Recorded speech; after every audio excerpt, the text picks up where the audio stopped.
Good morning, good afternoon, good evening, depending on where you are in the world. Welcome to our online event entitled The Indian Economy, Recent Developments and Prospects, hosted by the School of Public Policy at the LSE. My name is Andrés Velasco. I am the Dean of the school, and I have the privilege to be chairing this event. And we are very, very pleased and very lucky to be welcoming Chairman K Singh from India's 15th Finance Commission and Governor Shaktikanta Das from the RBI, the Reserve Bank of India.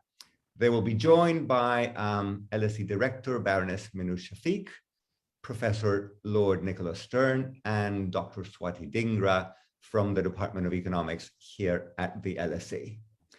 Before I hand it over to Minouche for an introduction, let me take care of a few housekeeping matters. For Twitter users, the hashtag for today's event is hashtag LSE India. And for everybody tuning in, this event is being recorded and it will be also available as a podcast, presuming, of course, that we have no technical difficulties. And we are going to leave enough time in the second half of the event for Q&A with the floor. So please, if you're listening in, and we very much hope you will participate, if you submit your questions using the Q&A function at the bottom of the screen, I will be happy enough to read those questions and post them to the participants. The rules of the game are going to be that, as I said already, LSE Director Minouche Shafik is going to provide an introduction.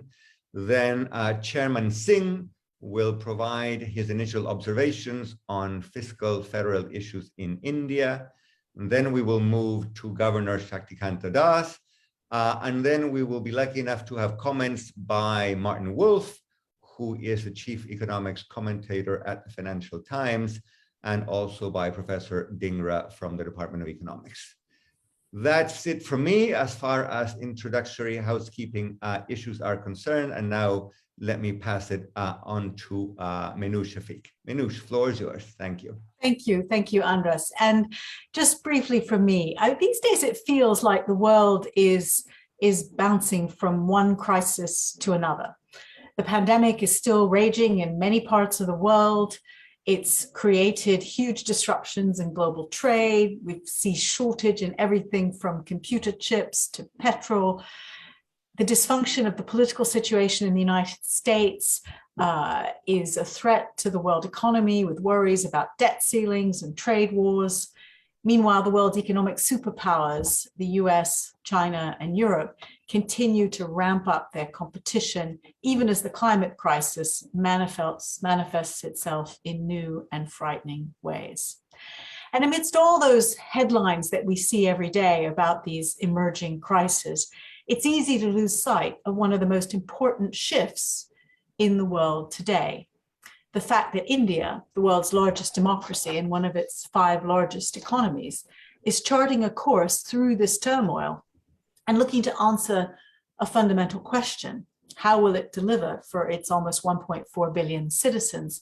And what will be its place in the global economy? Now, of course, at the LSE, we always have our eye on India. We've always paid close attention to what's happening there since our founding in 1895, and have enjoyed a long and fruitful collaboration. Many of you have heard me joke that Oxford and Cambridge trained the people who ran the empire, but the LSE trained the people who overthrew the empire and replaced it. Indeed, we've taught over 10,000 Indian students over the years, and today have more than 60 faculty conducting research on all aspects of India, from anthropology to law to geography to political science and economics. And of course, our most famous student, Ambedkar, the father of the Indian Constitution, and one of the intellectual inspirations behind the Reserve Bank of India when he wrote his thesis on the problem of the rupee, its origin and solutions. And of course, one of my distinguished predecessors as director of LSE, I.G. Patel, was one of the most distinguished predecessors of one of today's speakers, Shakti, as the 14th governor of the Reserve Bank of India. And Nick Stern, of course, who'll speak later today, honors Patel's name and spirit as the I.G. Patel Professor at the school, and has a many decades-long association with India. And of course, Lord Meghna Desai has an academy named in his honor, which teaches economics in Mumbai. And our International Growth Center has commissioned more than 300 research papers on India, bringing top academics from all over the world to think about development issues in India. So the study and the context, the study of India is core to who we are, and today's event needs to be seen in that wider context. And we could not ask for a more distinguished panel to help us think through the current economic challenges facing India and why it's so important for the world to think about them. So I'm very much looking forward to the comments of all of our panelists, and I'll pass it back to Andrés. Thank you very much, Manoush. That's a great line about the empire. I will be sure to use it with attribution, of course. And I see that Martin Wolf has joined us. Martin, welcome. Very pleased and honored to have you here. As Manoush said, this is an absolutely first-rate, amazing panel, and we count ourselves lucky to be sharing this virtual stage with every one of you. Wonderful. So on to the main order of business. I'm going to hand it over to Chairman Singh for his opening remarks. NK, floor is yours. Thank you very much, everyone. Thank you very much. The outset, thank you, André, for this great and unique opportunity to share some of my ideas and our ideas about the nature of the Indian federal polity. Thank you, Baroness Director Manoush Shafiq. Thank you, Nick Stern, for being part of this today.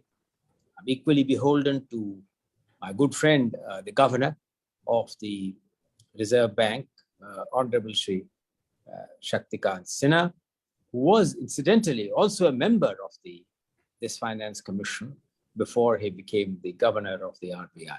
And of course, to my very old friend, Martin, one of the most serious economic commentators, whose analysis of complex economic issues has always been enlightening. Indeed, his column just 3 days ago on the consequences of some developments in the Chinese economy and its global implications have been equally enlightening. The overall framework on which I wish to talk about today is the issues of center-state relations in India. India must be viewed in a broader context. For a country of India's size, there was no other option. And you mentioned, Director, to Ambedkar, there were no other option to the framers of our constitution than to have a federal framework.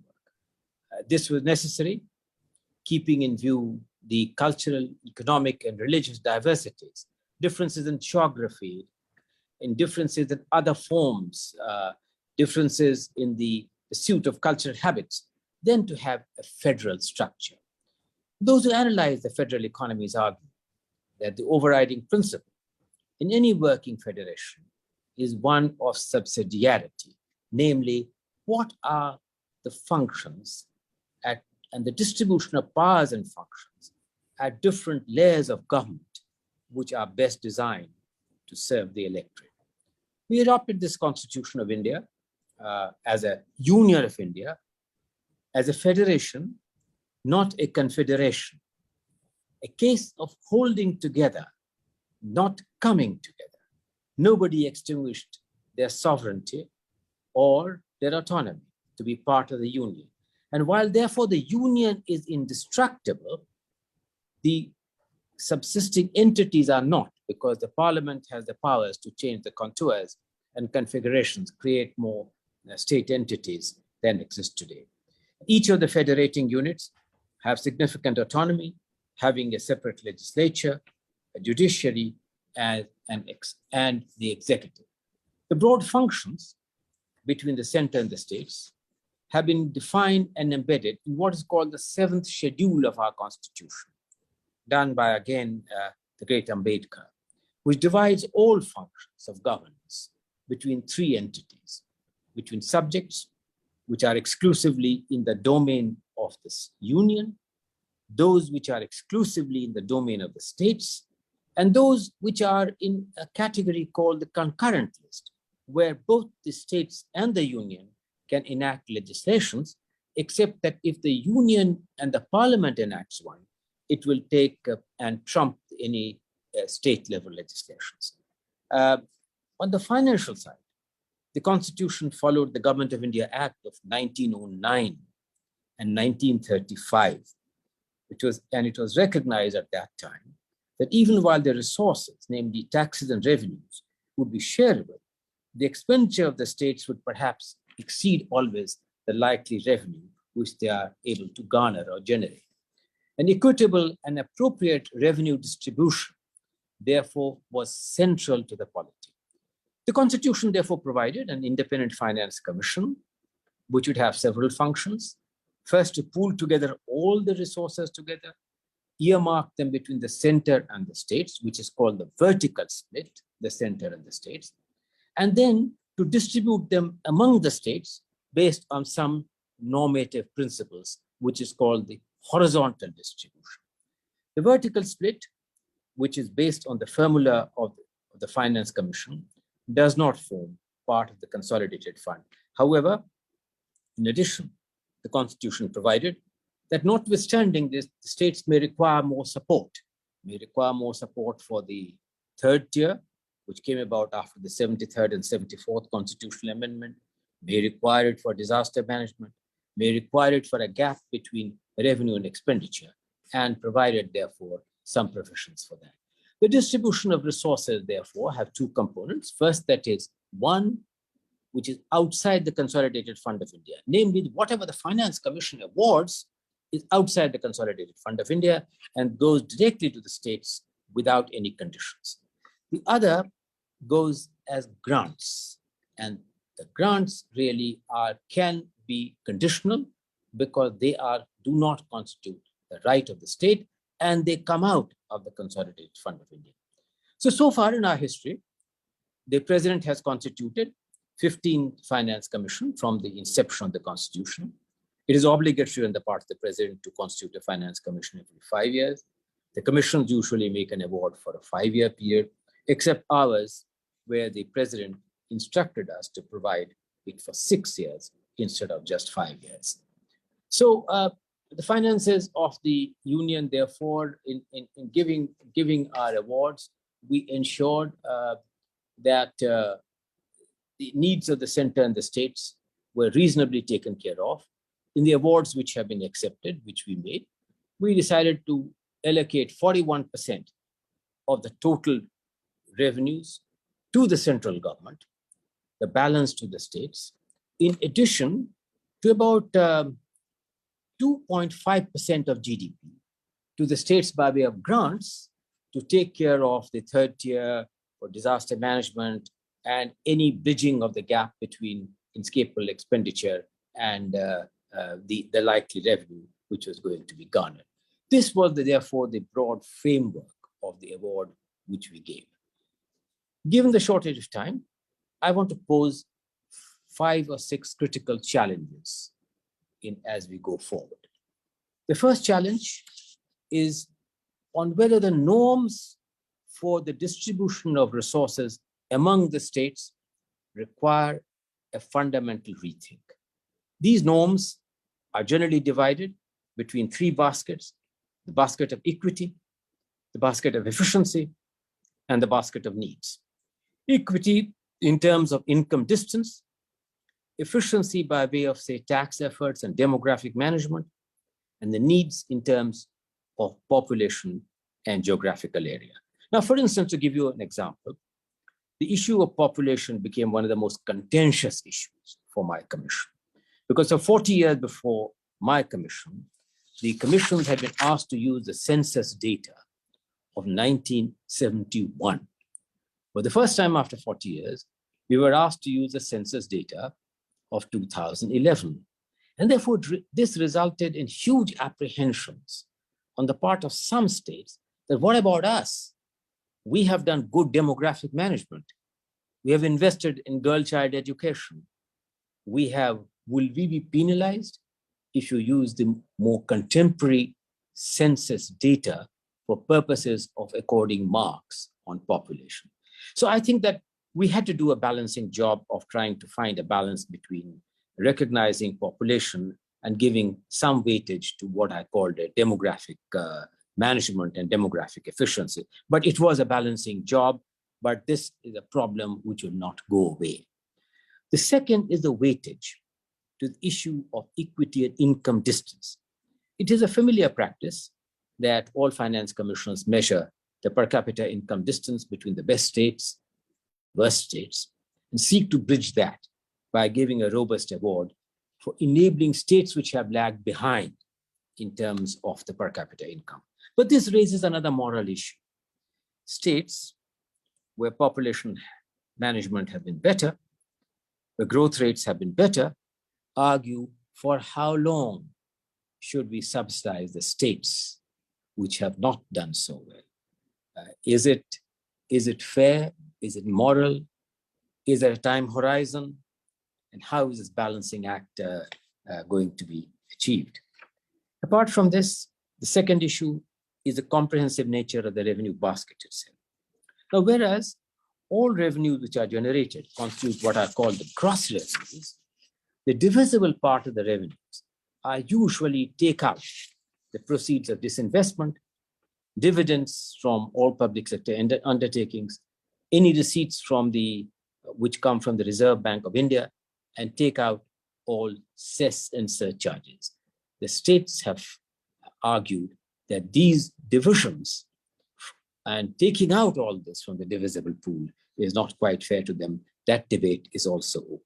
The third issue relates to the application of something called the Article 282 of the Constitution. This is a very peculiar article, which says that irrespective of the distribution of function between the center and the states, both the center and the states can, for any public purpose, make any grant whatsoever. Now, the way this developed was that the entire grant structure of the Planning Commission in myriads of centrally sponsored schemes came under the application of this Article 282 of the Constitution. And the problem of these centrally sponsored schemes, which cost the central government close to 1.2 percentage point of GDP each year, which cost the state governments an equal amount, depending. The states are not too happy, and yet nobody wants to get out of this. The central government have made repeated attempts at rationalization of these centrally sponsored schemes, and this is an ongoing exercise. But this really, in some ways, impinges what the states perceive their autonomy. It also impinges on the rationalization process. The fourth important far-reaching change, which you need to focus on, is the recent, from 2017, when we had a goods and services tax. It submerged all the excise duties which state governments had, most of it, into a common divisible pool called the GST, goods and services tax. This is, of course, a state GST, a union GST, and a shared GST. The states really voluntarily agreed to merge their taxation powers, but in practice, they say that many of their fiscal autonomy has been taken away. Now, the functions of the GST Council, which administers this, fixes the rates, is still in a learning curve. And the dynamics of this will need to be watched as we go forward. The fifth important issue is that the issue of a fiscal and a debt path. Now, what we have done as a Finance Commission is that for the first time, we had a separate exercise, and we have given disaggregated fiscal and debt targets for the union and for each of the states. And this disaggregated debt target, which limits the borrowing capability of the states, on which I'm sure the governor is more wise than any of us, really is another area on which the dynamics will have to be watched. The sixth area is the evolving political dynamics. The role of the chief ministers, particularly the prime minister. This has become increasingly not only important, but it has evolved. India has moved away, therefore, from a classic Westminster model of democracy to a model which mirrors what would normally be presidential. Why do I say this? This is because elections after elections, votes are garnered on the basis of the potential prime ministerial candidate. This has a remarkable impact on electoral outcomes. These outcomes, when translated into governance, have therefore created legitimate expectations of the electorate on the behavior of the central government. India has withstood the test of time, unlike many other federal entities, where the different entities and their functions are cast in stone. In our context, they are malleable. They are malleable for two reasons. One, by the nature of the entities and entries in the concurrent list, malleable for what can be done under Article 282. And it is therefore my view that it is this malleability, not inflexibility, which federal romantics often conceive as trampling over the autonomy of states, which has kept the constitution and the architecture in one place. There have been periods when the central government is dependent on the cooperation of the states, when regional parties are strong, the fulcrum of governance and balance shift somewhat in favor of the states. There have been other occasions when the pendulum has swung in the opposite direction with the central bias. Anyway, as the pendulum oscillates between these two directions, the flexible nature of the constitution in the federal polity is what has kept the federal architecture overall intact and speaks of the sagacity and vision of the framers of the constitution, not in giving too many tight compartments. Many have suggested that looking at contemporary challenges, we need to return to the drawing board.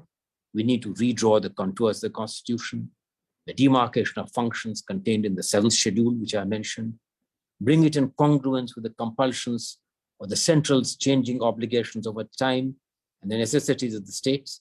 These debates between the authoritarian center and the state as a recipient is an ongoing dynamic. But I do believe that a rethink on this basic framework of the 7th schedule, looking at contemporary challenges, would enhance the trust and greater trust in the ongoing federal polity. The nature of the governance, the architecture globally is undergoing a change, and perhaps the world in general is maybe moving towards and away from a Westminster model to a more presidential model embedded in the practicality in the way in which this has all evolved. The federal framework of India finally has stood the test of time.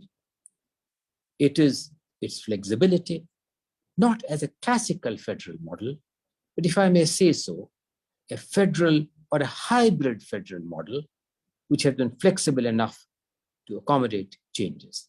The robustness of this framework was the sagacity and wisdom of the framers of our constitution. It is rightly said that it is not the strongest or the most intelligent who will survive, but those who can manage change. We have managed change, and the Federation has adapted itself to the changing circumstances and proved malleable enough for this adaptation. Thank you very much for this opportunity to present some thoughts on the overall architecture of center-state relations and India's fiscal federalism. Thank you. Thank you very, very much, NK. Those are fascinating and important issues, very relevant for India, but also very relevant for many other countries that are struggling precisely on issues of fiscal architecture, relations between the center and the states, provinces, cities, et cetera, et cetera. Wonderful introductory set of remarks for what I'm sure will be a very, very rich discussion on India and India's challenges. Governor, I have the pleasure of handing it over to you. Again, we're delighted that you could be joining us today. The floor is yours. Thank you, Andrés, for giving me the floor. And let me also take this opportunity to thank Nick for inviting me, and Minosh also for being here and inviting me to this event. I think Shri K Singh has set a very interesting context for today's discussion. Having said that, I must add that I am also looking forward with a lot of interest to the comments of Martin Wolf and Swati Dhingra after my intervention is over. So let me try and start from where K Singh left. I think he has set the context beautifully and really sort of that he has really captured the essence of India's fiscal federal architecture and what are the challenges which have been encountered and how, despite the challenges, the Indian Federation has been able to deal with and address the various challenges which have come from time to time. Now, the Article 1 of the Indian Constitution reads as follows. It says, India, that is Bharat, shall be a union of states. So by an initial reading of the Constitution, one would get an impression that India is a union and not a federation. The unique thing about Indian Constitution is that Article 1 says that it is a union of states. It is indeed a union of states. But I think the underlying essence of the union is the fiscal federalism and the federal setup which has been set up. Politically, the state legislatures have enough powers to spend money, to collect taxes in the area from areas assigned to them, and to spend money on various expenditure heads, excepting, of course, things like defense or foreign relations and other things, which falls within the domain of the union government. Now, this fiscal architecture, this federal fiscal architecture, again, the highlights of this architecture, which K Singh has rightly pointed out, the first and the foremost, highlight of the fiscal architecture is the mechanism of the Finance Commission. Now, the Finance Commission mandatorily has to be constituted every 5 years, and it is constituted under the signature of the President of India. In our system of government orders are issued in the name of the President. So it will be a civil servant who would sign the order, but it would say that on behalf of by order of the President of India. But constitution formation of a Finance Commission is one of the very few orders where the President of India himself signs the order. So that is the kind of importance which the Constitution has given to the mechanism of the Finance Commission and the role of the Finance Commission in deciding on allocation of resources on the central taxes which are collected and how it is to be distributed among the states. That is again assigned, that role is assigned to the Finance Commission. The other aspect is that through a subsequent amendment to the Indian Constitution, we have the mechanism of a State Finance Commission. So just as the Finance Commission decides on allocation of resources from the divisible pool of resources, how much should go to the states on what principles of efficiency or equity and the other principles which K Singh described. You have the Constitution also now provides for a state level Finance Commission, which is expected to decide and which is mandated to decide the flow of resources from the state finances, from the state kitty into the local bodies, into the urban local bodies and into the rural local bodies. So you have the mechanism of the Finance Commission, one operating at the union level and the other one operating at the level of the states. But unfortunately, the mechanism of the state finance commissions has not really worked as efficiently and as promptly as the Union Finance Commission. Although the constitutional provisions for both the finance commissions are identical, but so far as the State Finance Commission is concerned, I think there are still, there are delays in formation of the State Finance Commissions, and even with regard to the quality of the report, I think the Union Finance Commission reports historically have been have been much stronger and much more analytical than the State Finance Commissions. So I think this is one of the areas where we need to improve to strengthen the mechanism of the State Finance Commissions. So these are the two mechanisms which have set the context for the fiscal federalism in India.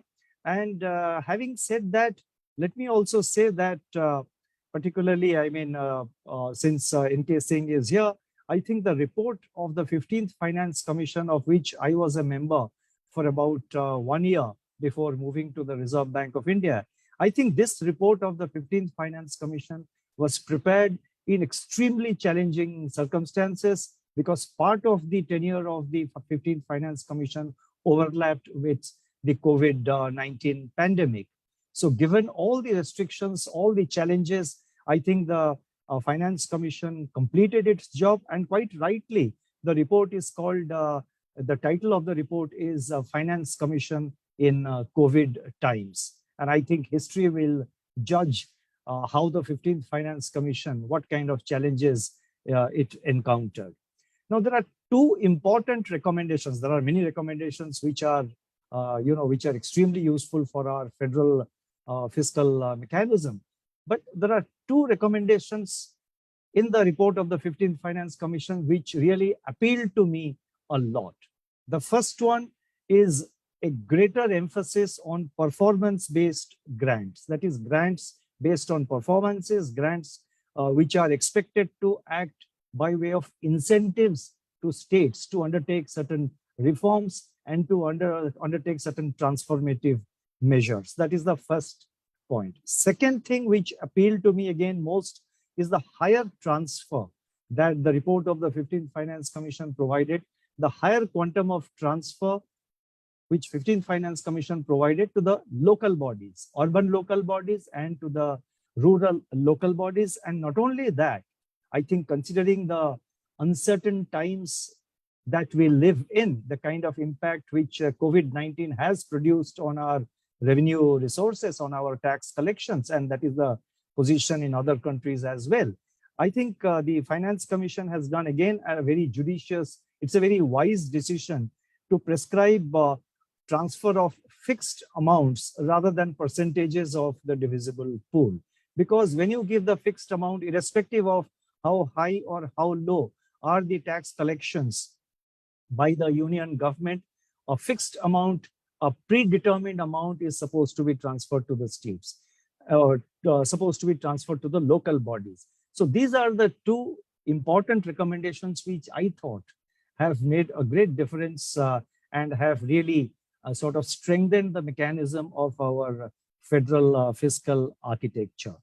Now, I am constrained quite a bit because we just completed the monetary policy meeting last Friday, and statutorily there is a bar on me for 1 week. I'm not supposed to talk on issues relating to finance, relating to the monetary policy, which would obviously mean growth, inflation, and all those aspects. So I'm constrained to comment on that because of the statutory bar. So, but I thought, let me focus a little bit more on the state finances, because in any deliberation, in any debate on public finance in India, I think the focus always tends to be on the central finances. I thought I will just provide some reflections on the state of on the state finances, on the finances of the subnational. Now, and this is very important because 60% of the general government expenditure, that is the expenditure by the union government and the expenditure done by all states put together, 60% of this expenditure is undertaken by the states, compared to the global average of about 30%. This was 30% is the figure which was given out in one of the IMF reports of, I think, 2014 or 2015. But compared to the global average of 30%, which is spent by the subnational entities, that is the provincial governments, in India, 60% of the general government expenditure comes from the states. So that is the importance of state finances in the fiscal, in the fiscal state of things in India. Now, so therefore, the state finances and expenditures by the states do play an important role in the, in the growth of the country's GDP, and more particularly in times like the current times when India is recovering from one of the worst damages of, one of the worst challenges to its economy. Now, the state finances today Again, here I would like to just highlight some 4 or 5 themes which are critical components of the state's expenditure mechanism, and which I think some states do focus on these issues, but I think certain things which which require perennial attention and greater attention, especially in the post-COVID times when the focus of everyone in the country is on revival. The first and the foremost is that I think in the current context, one has to accept, and one thing which the COVID has brought out very clearly and unambiguously is that our expenditure on healthcare and education needs to be really significantly stepped up. Central government level, more so at the state government level. And the gap in the education facilities, the gap in the healthcare facilities is something which needs higher, greater focus. For example, with regard to education, when online education, when virtual classes started, it was a lower rung of the society which did not have access to, access to computers or access to laptops, which were not able to sort of cope up with the online classes. And that was a challenge which had to be encountered. So new problems have come up, and I think the states, along with the center, will have to address these issues. So healthcare, education, and skills. I think skills is another area which requires much greater attention. India has been, over the years, giving a lot of emphasis on skill development. Central government has now a program called Skill India Mission. A lot of money is being sort of spent on this. But this has become, COVID has again brought out this requirement far more, because with greater automation, lot of employment, lot of labor which does the low-skilled jobs, that is becoming redundant. So that huge mass of low-skilled labor needs to be, their skill levels will have to be upgraded so that they remain in the job market. So that is the first focus area, therefore, education, health, and skill building. The second area, I think, which is very important is, again, I draw from what happened, after the post-global financial crisis. Post-GFC, we found that the states, in order to comply with the fiscal parameters, that is maintaining their fiscal deficit targets, many states cut down on their capital expenditure, cut down their expenditure on infrastructure. Now, that should not be repeated today. It's very important that the states continue to focus on that, and do not cut back, do not cut their capital expenditure.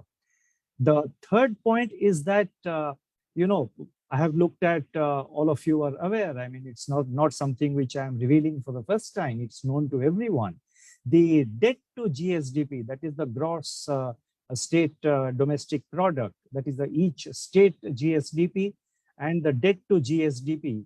Now the ratio overall is about 26% or so pre-pandemic, but there's a wide divergence across states. Some states have a debt to GSDP starting from 17%, and it goes up to 42%. So there are therefore some developed states and quite a few states which have a low debt to GSDP ratio today, which is very good. It's a very strong fiscal, it's a strong macro, it's a strong economic parameter, and all compliments to them.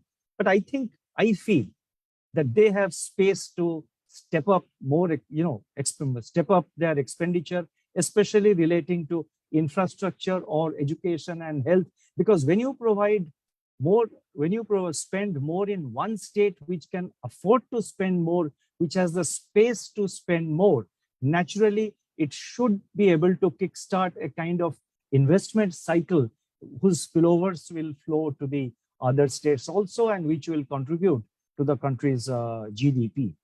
The fourth point which I wanted to mention is that I referred to it just a little while ago. I think greater focus on quality of expenditure needs to be given. I spoke about it this year in January in one of my lectures. I think the time has come for us to develop certain measurable parameters to assess the quality of expenditure. All our parameters are quantitative in terms of, a percentage of capital expenditure, or what is the fiscal deficit, what is the debt to GDP and all that. But I think it is the quality of expenditure which is very important. How much a state is spending on capital expenditure, on infrastructure and other expenditures which have greater multiplier effects and which make a difference to the lives of people in terms of access to education, health and skills. So measurable parameters need to be developed. In the Reserve Bank of India, our research team has started an attempt in this direction, and there was a bulletin article which was published this year in the month of June. In June 2021, there is a bulletin article which has endeavored to provide certain, certain measurable parameters to assess the quality of expenditure. More work needs to be done on that. Reserve Bank is continuing its exercise, but I think this is one area where LSE also can sort of contribute a great to the academic discourse on this area, which eventually should find its way into actual policy making. And fourth point, which I would like to, fourth or maybe fifth point, which I just mentioned, I would like to mention before I quickly conclude, is the time has again come. This is one thing which right from my younger days in the civil service, we have been talking about it, but today the requirement is felt even more.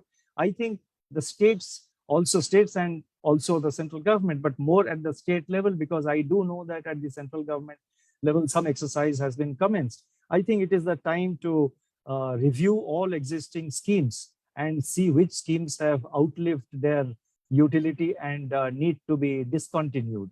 Once initiated, a scheme cannot have a permanent life. Obviously, once it should have quantifiable specific targets, and once those targets are reached, the scheme should be withdrawn. Or if the targets are not being achieved, then something inherently wrong in the scheme, and the scheme or the program needs to be modified. So that is the fifth point I would like to mention. And the sixth and the last point which I would like to mention, I think today, like never before, I think there is again a need for bringing in a strong element of prudence in public expenditure. And the test of prudence is because there is always there are competing demands for on every government, on every state government to spend on X, Y, or Z. Now the states need to undertake an evaluation of the competing demands, and the decision to select one particular scheme over the other one is the assessment of the state government on what kind of multiplier effect it is going to have, what kind of impact it's going to make on the lives of the people. So there has to be also elements of rigorous targeting of beneficiaries. Those aspects need to be brought in. Basically, the multiplier effects and the outcomes need to be properly assessed before any scheme is launched. And every new scheme which is launched should have a sunset date, so that there is a mechanism for a very rigorous and a hardcore review about the scheme, whether it has succeeded or it has not succeeded, or it needs to be suitably modified because it's hitting the wrong target. So these are some of the reflections which I wanted to share with this August gathering that we have today. I do realize that you have a lot more participants who are participating in this event today, and I would like to stop here and look forward to the comments and observations and the next part of the discussion. Thank you very much. Thank you very much, Governor, for those remarks, drawing both on your current role and your earlier role as a member of the Finance Commission. And of course, Shakti, be assured that we understand the constraints placed on what issues you can and cannot address, given your current role as governor of the RBI. And I'm sure people who are listening in and who will be asking questions will be mindful of those rules and regulations as well. Okay, as I said at the outset, we are lucky to have a wonderful pair of discussants / respondents, Martin Wolf and Swati Dhingra. We're going to give them about 5 to 7 minutes each so that they can respond to what we have heard and maybe add anything else that they feel is relevant to the discussion. So without further ado, Martin, the floor is yours. So thank you very much, Andrés. It's a great honor to be part of this.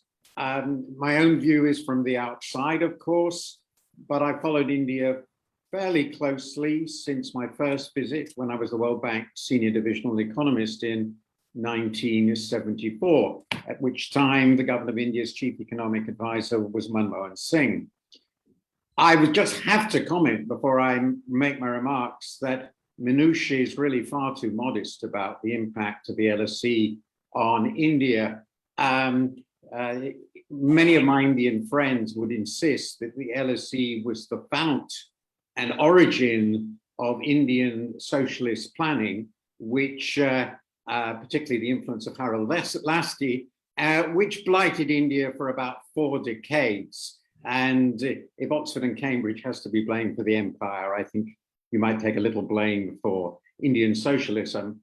Nonetheless, my final introduction, because I'm going to focus on different things, what I think has been brought out in the discussions by the governor and K Singh, whom I've known for many, many decades, India is a miracle. It's sui generis in its scale and diversity. And what they've brought out in many different ways is the immense challenges of running a country as large, as diverse, and I think something they didn't perhaps stress enough to my mind, but they did indicate it, diverging in important ways with some states that are far more successful economically than others, and also much better governed than others. These are immense challenges. Now, what I intend to do is to focus on things that they didn't talk about so much, to broaden it out. We are supposed to be talking about the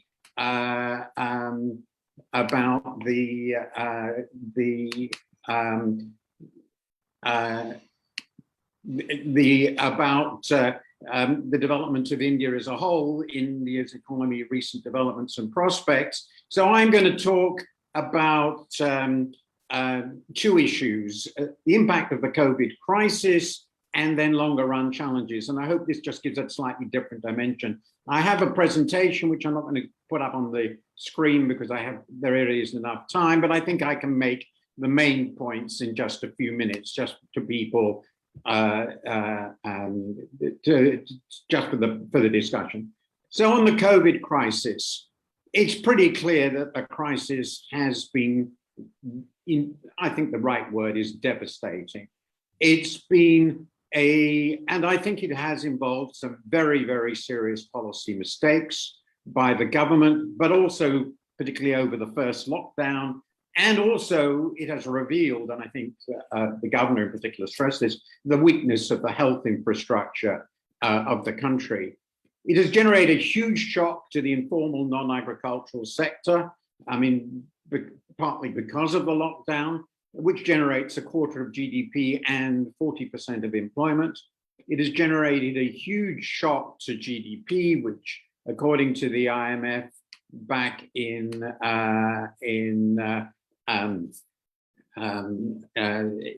April, will have shrunk by about 8% last year, and though a strong recovery was expected, India is clearly not going to get back to pre-crisis trend growth for a long time.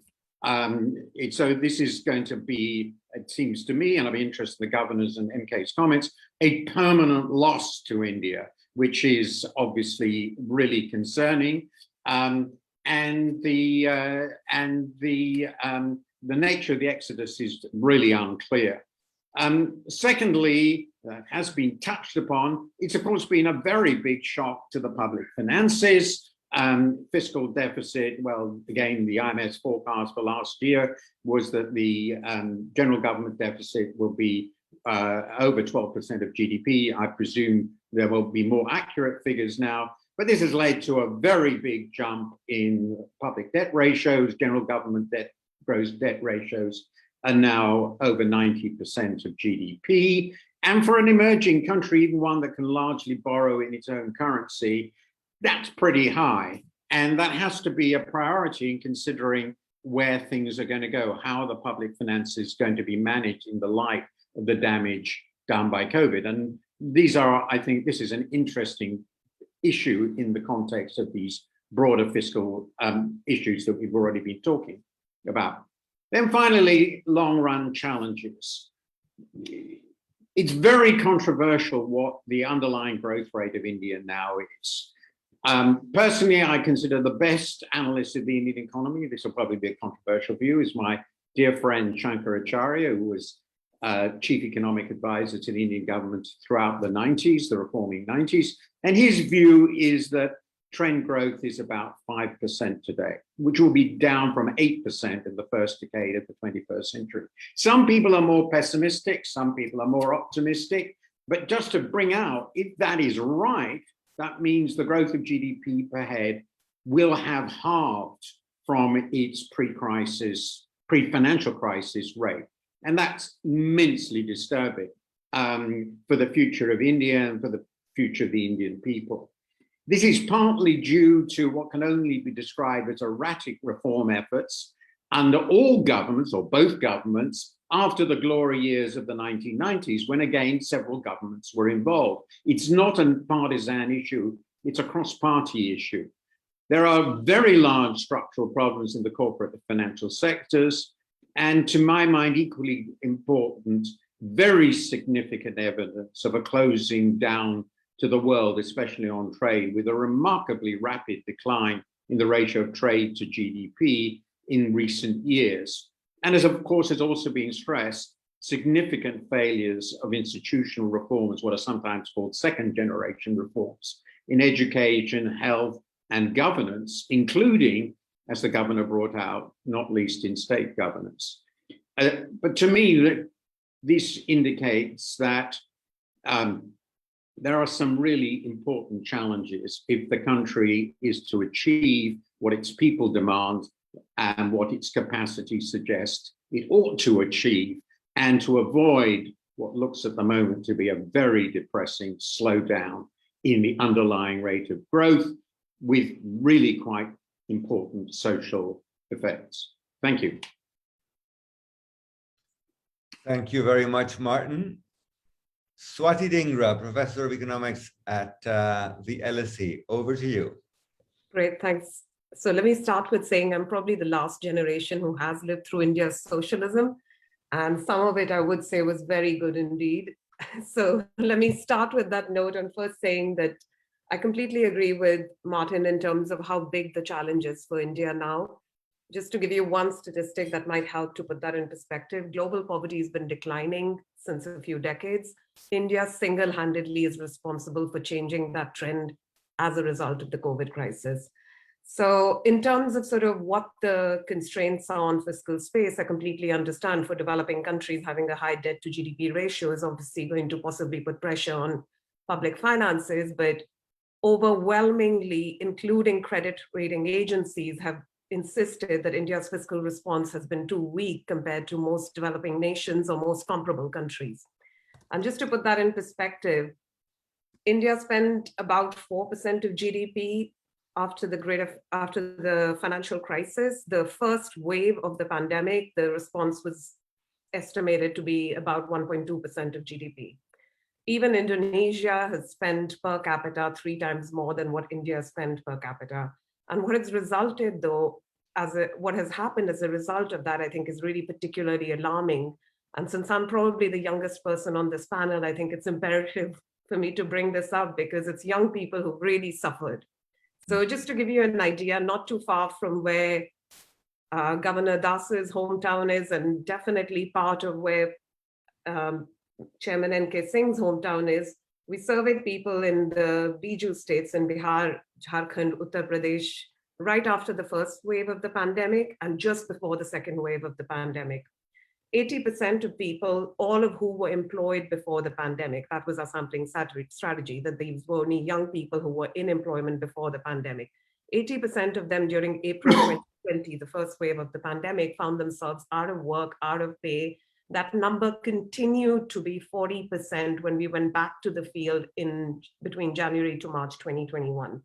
So 10 months on from the lockdown, these people have continued to be in unemployment. And for a young country like India, where the large proportion of people are in the workforce are in fact young people, this really spells a lot of doom and gloom, because it really sort of starts to discourage their ability to make a good life for themselves. This is, of course, paired with the learning losses that we're seeing everywhere in the world, but in India, they tend to be particularly acute. So just to give you a sense of those numbers, in a recent survey on schools in India, just about 8% of rural kids were actually enrolled in some form of online training and 24% in urban areas. This is roughly the same as how many have a computer at home. So it shouldn't be that surprising coming from there. Let me come back to connect all of this, the huge challenge that's there. Probably not necessarily right now is the time for fiscal discipline, though I take Martin's point that there needs to be some check on that. But that probably has to come from greater revenue generating capacity. And I will congratulate the Finance Commission on that they have brought these issues to the fore about the real sort of important need for being able to generate more revenues, as well as to be able to think about how local bodies, both in rural areas as well as in urban areas, are going to sort of fulfill the spirit of the 74th Amendment, which promised to have more devolution to local governments. Despite all of that, it's a bit depressing to see that the own revenue generating capacity, particularly of urban local bodies, is still weak. So let me give you Mr. K Singh's hometown's example, since I know that city better. In Patna, only about 20% of the revenue is coming in these urban local bodies is coming from their own revenues. If we look at property taxes in India, it's actually an alarming situation that 0.37%, just 0.37% goes into property tax as a fraction of per capita income.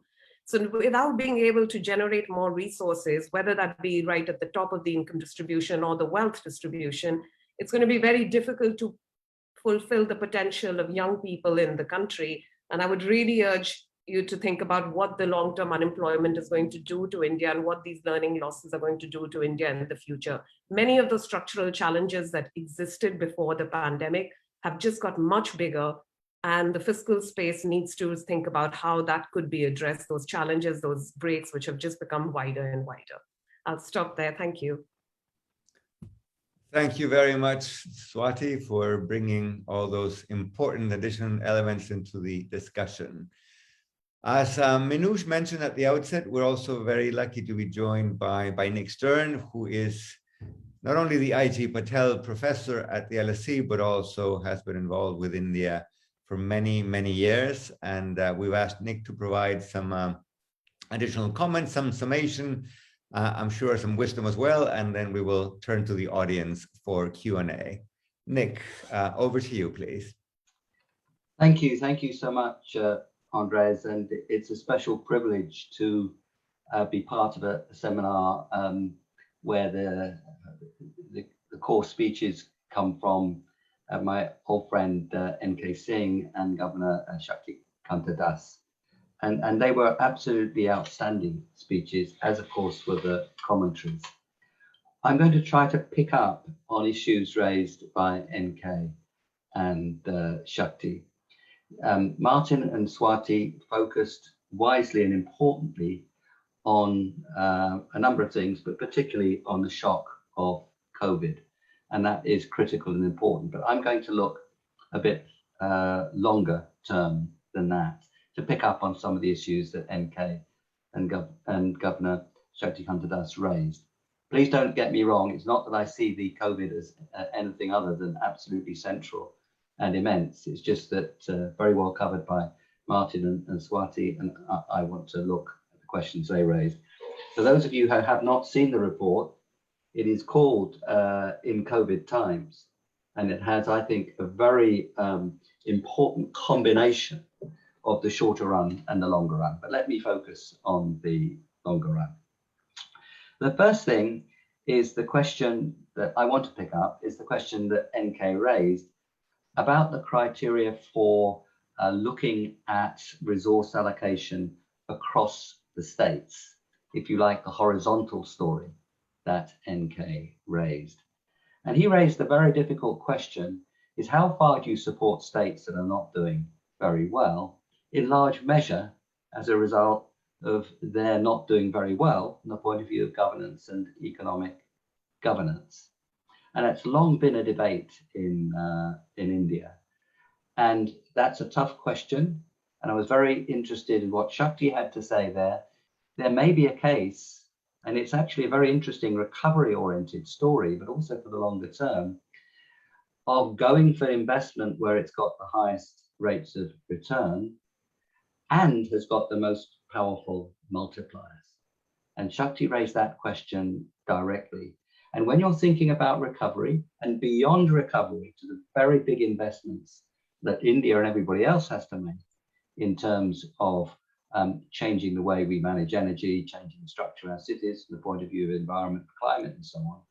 That question, it seems to me, in the context of the rapid change we need, the big investment we need for infrastructure and the environment, together with the investment we need for the recovery from COVID, I think puts a different light on where investment should take place. And it's very interesting to compare the discussion, if you like, in India with long experience of this, and the rather more recent discussion in the UK around levelling up.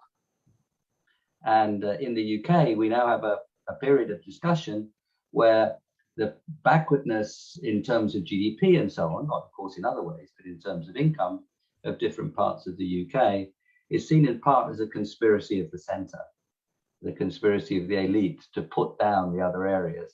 And I felt that we should listen and learn from India, as always, about these issues of horizontal divisions. Of course, they're different and the structures are different and the analogies shouldn't be overdone.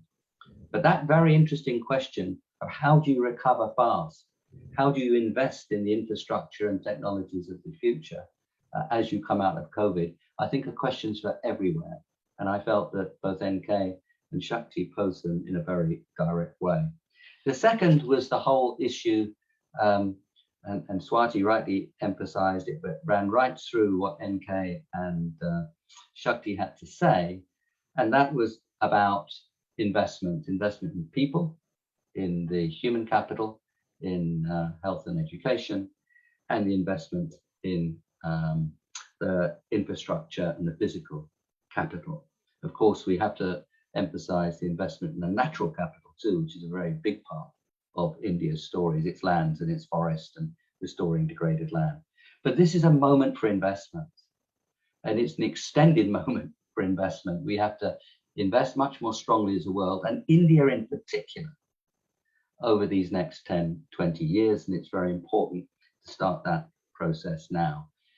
80% of the infrastructure that India will have in 2050 is yet to be built. It will be absolutely defining on the kind of growth that India will have. India's investment will have to be some public sector, mostly private sector. Of course, the fractions will vary depending where we look. But that challenge of fostering the investment is center stage in the Finance Commission report.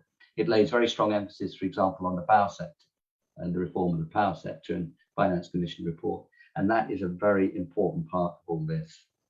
And it seems to me that this is a moment where tax reform, and I started working on tax reform in India, NK will remember, about 1980, and we recommended the VAT, and Manmohan always used to tease us that it only took 30 years, and that wasn't bad. But we do have the GST now, and it's a very important part of the process. So we have the elements. GST could be much more productive, but we have it now. Property tax, I completely agree with what Swati had to say.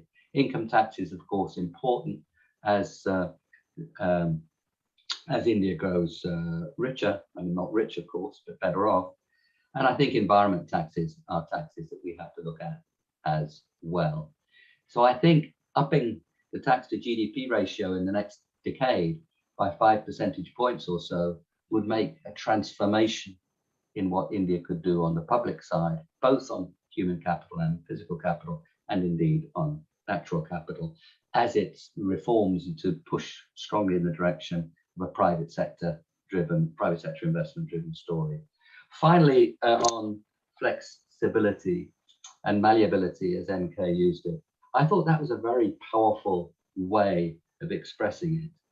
And the 1935 Government of India Act was not particularly malleable in spirit. It had quite rigid allocations of taxation and powers. And when I was working on tax reform in India, I used to begin my seminars in the 1980s and 90s in my English accent by apologizing for the 1935 Government of India Act, which, you know, was inevitably translated into the Constitution in large measure. But let's note, and this is really my last point, let's note that malleability was brilliantly anticipated in the Constitution itself, because a key element in that malleability is the Finance Commission. It actually is allowed to look, indeed required to look, in the direction of how the state and the centre move over time in the fundamentally important aspects of revenues and expenditures. So we should celebrate, as we do, and as NK and Shakti did, you know, the LSE author of big parts of Dr. Ambedkar of that constitution, because that malleability, that flexibility was in there. And it seems to me that another major country, the United States, has quite a lot to learn from that particular story. It's not that things translate in a direct way. Of course, every place has its own structures, but the ideas, I think, can inform it. And let me conclude by saying I hope that those of us at the London School of Economics who've been working in India for a very long time, and even those only beginning to work on India, can be part of that process of the making the recovery into a very strong transformation to a different kind of growth in India. It really is possible, even though it's tough. Thank you very much, Nick. Great point about the US toward the end. And of course, the challenge of both investing and managing public finance is a big one, about which I'm sure both the chairman and the governor will have more to say. We have about 25 minutes, maybe a little less, and I propose we do as follows. I'm going to turn it back first to the chairman and then the governor. I'm sure they will want to respond and comment on the points made by Martin, by Swati, by Nick. But given that we have lots of questions in the chat, I'm also going to ask one question of each and ask them to respond to the question and then add any responses to what the discussants had to say. So for NK, a question from Kavita, who is an LSE MPA 21 graduate. And the question is this: crude prices seem to be heading upward, and they're likely to remain above $75 a barrel.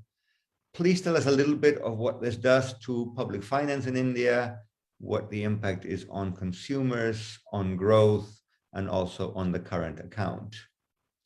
And for the governor, there's a question, let me make sure that I can find it here. Yes, a question on from Ayman Ghosh. He'd like to know what the RBI can do and is planning to do to bridge India's formal and informal financial sector, given in particular how many people in India are still not connected or not fully connected to modern financial markets. So perhaps let me turn it over to NK first and then to Shakti. NK, back to you. Thank you, Andre. You want me at this stage to directly address the question that Kavita has asked, or do you want me to comment on anything that two very enlightened commentators also mentioned in a brief way? I'm in your hands, Andre. If you would, NK, do both, address both the remarks by the discussants, the question, anything else that comes to mind, in a way, of course, that will be mindful of the fact that we have 20 more minutes to go. Yeah, so I'm going to make one-liner comments on each of those discussants, main points, if I might, with your indulgence, Andre. Martin, I think that you have made some very important points as usual, and I respect the integrity. Two very brief comments. There has been a fairly significant shift from the time that both you and I were important discussants at Shankar's lovely book, and who knows India better than Shankar? I mean, you know him for much longer, but I also know him. But there has been some significant noticeable shift in the positive direction. The most important being that on the revenues, at long last, the waiting period seems to be over, and that the revenue numbers month after month are looking exceedingly healthy, particularly on the indirect taxes. And this has really enabled a somewhat altered debt and fiscal deficit trajectory. Now, whether this is a transient thing or not, who knows?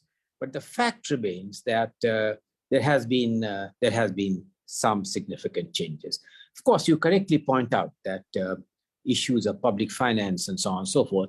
I myself, when I made a 5-year trajectory of the Finance Commission on the revenue and debt numbers, was a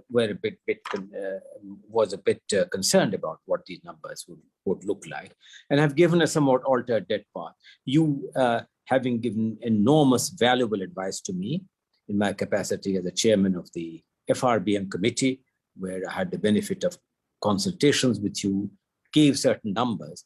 And it looks as though the centerpiece of that is something that Nick said, that how efficiently is the government going to change and implement the resource constraints by implementing many of the far-reaching recommendations of the Finance Commission on the revenue chapter. Can we increase it by 4 to 5% of GDP?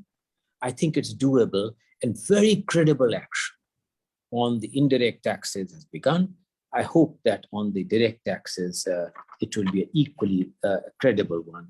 That would, of course, alter the narrative very much. On trade issues, I couldn't agree with you more that there are all these, some of these concerns. But again, I think that there has been begun to be serious rethinking in wanting to have arrangements, not only with UK, but with the United States and others, which is going to alter the milieu. To Swati, I agree with many of the things which you mentioned, except that I wish, since you have obviously studied the Finance Commission's recommendations in some detail, that we were the first one to recognize and realize two things. That considering that the GST enveloped and subsumed many of the taxes of local governments, their own tax revenue realization went down, and the capacity to make these realizations went down even more significantly. And therefore, we need some compensating mechanism on that. And the examples of Maharashtra and some other states having a separate law in which a certain part directly goes to buttress the revenue losses experienced on account of the GST by the third tier would be an important step. Finally, I think that I want to mention, Swati, that if you read the Finance Commission's report as carefully as indeed you would have done, we are the first one to make the imposition of property taxes a performance criteria. Namely, for the first time, we have said that if you do not impose property taxes, you will lose the benefit of the awards made by the Finance Commission. And we have given them a time of 1 year to get their thing moving. Not only have we said you moved in the direction of property tax, but we believe that we must index that to the rate of growth of the state gross domestic product. So that, in my view, would be the most empowering financial instrument for enabling the third tier to regain its financial independence, which I agree with you is quite central to their ability to be able to perform with requisite autonomy and the flexibility with the constitutional amendments intended. With your question on crude prices moving up. Now, the fact remains that the crude prices are something, we are large importers of crude. Yes, there is a tax component on that, which has been talked and debated in India on whether, and the likely behavioral pattern on the crude prices is problematic. Not only the state governments, but the central government, of course, in larger measure, have been the beneficiaries of some of these crude taxes. But I think on the future trajectory, on the behavior of crude prices, at this stage, it would be somewhat more problematic, because the fact remains that, as Nick knows very well, and some sympathy for me, that although both of us have been working towards a successful outcome on the climate issue, the somewhat unnatural behavior of not only the upward trajectory of crude prices, I hope does not take the heat away from people moving much more rapidly towards on the energy realization. I stop here. Thank you very much, NK. We're going to turn it over to the governor now. Governor, just a quick reminder, anything you'd like to say in response to the discussants' comments, but also there was a question about bridging the formal and informal financial sectors in India. Thank you. I have no specific comments with regard to the interventions which were made by the other participants. They were very useful, and I'm sure that many of your participants would have taken note of that. But let me come straight to the question which was put to me. That is basically bridging the formal and informal financial sector. Now, the Reserve Bank has taken very specific steps in this direction. Very quickly, I can just list them out.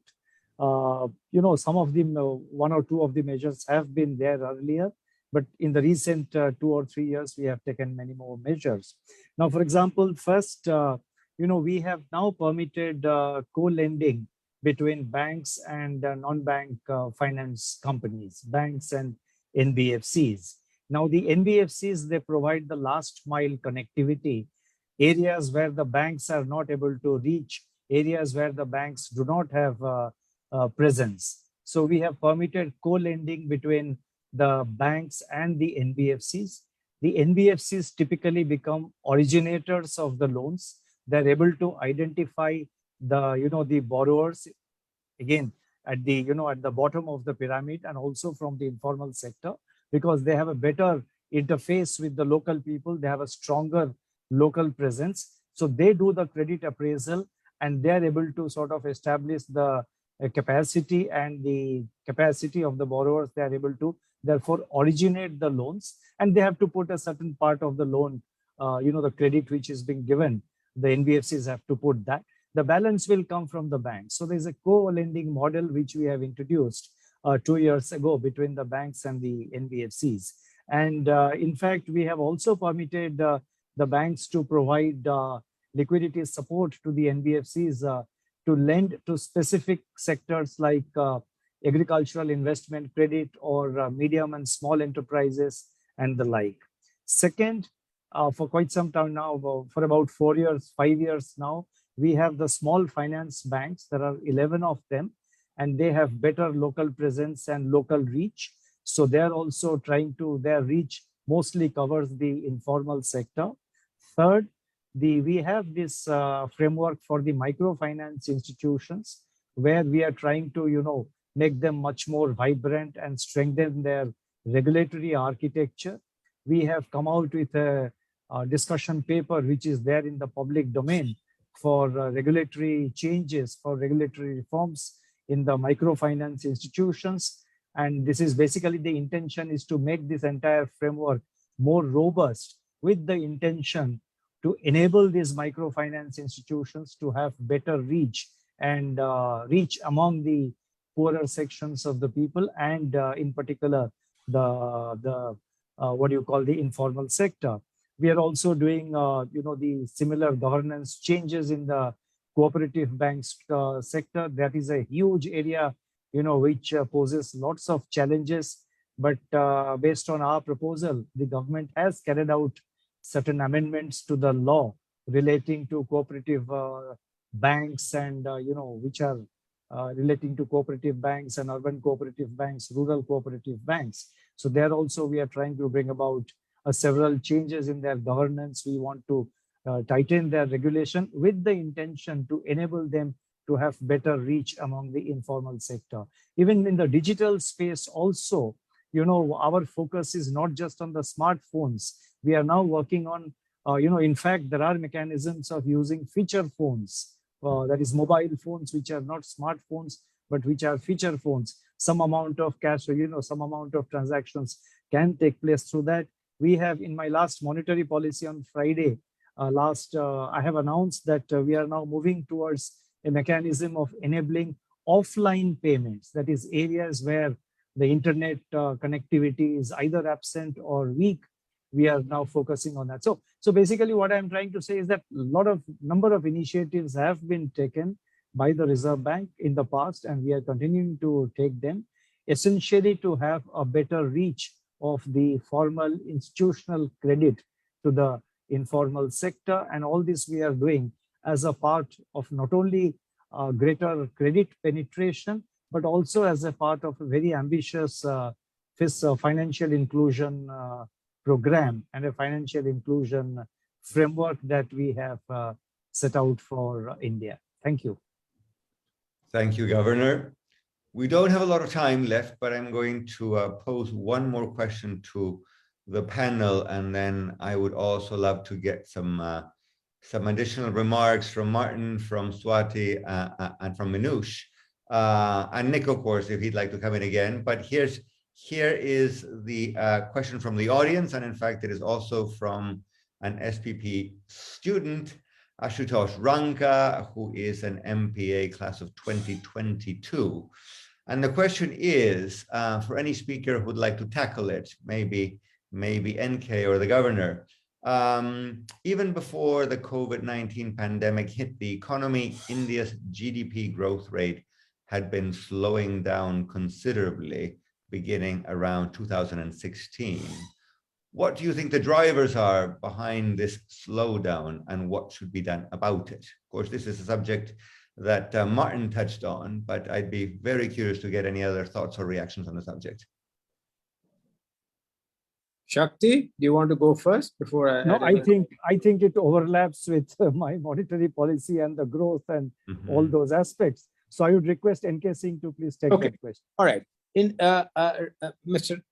So Ranka, thanks for that question. That has been a common theme for many analysis which has taken place. It also touches a bit on what some of the observations of Martin was.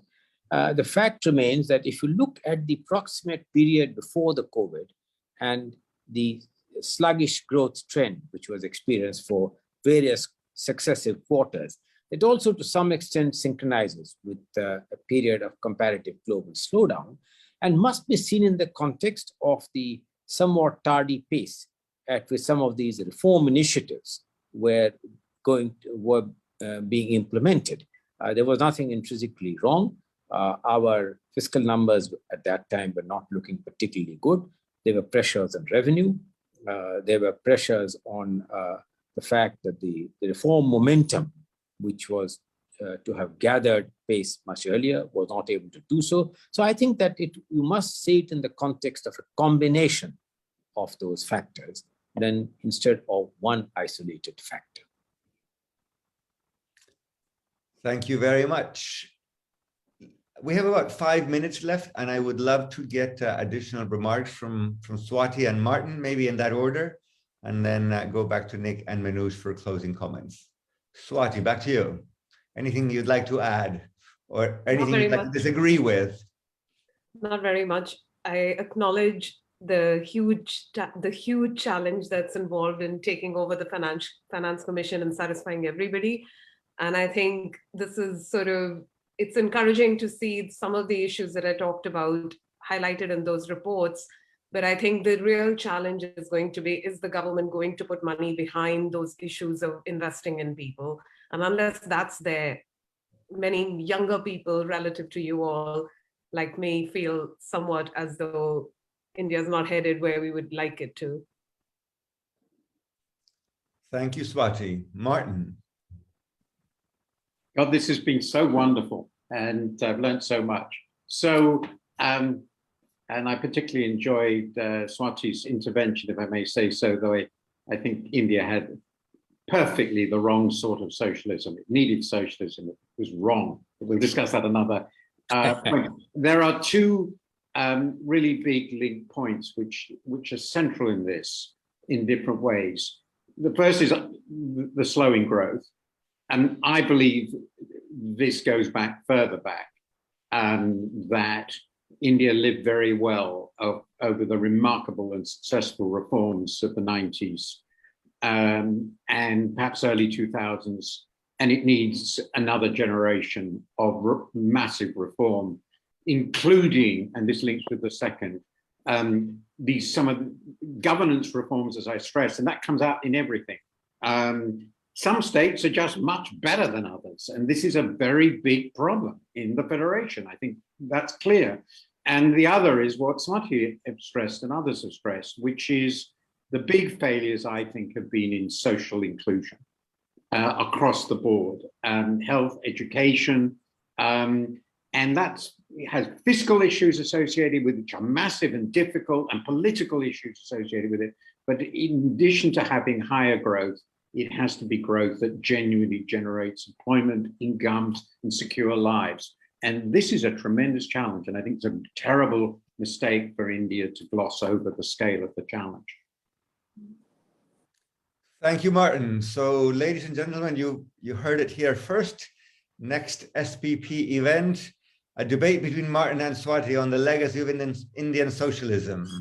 Time and place to be announced. That will be fun. Nick, briefly, some additional thoughts before we turn it back to Minouche?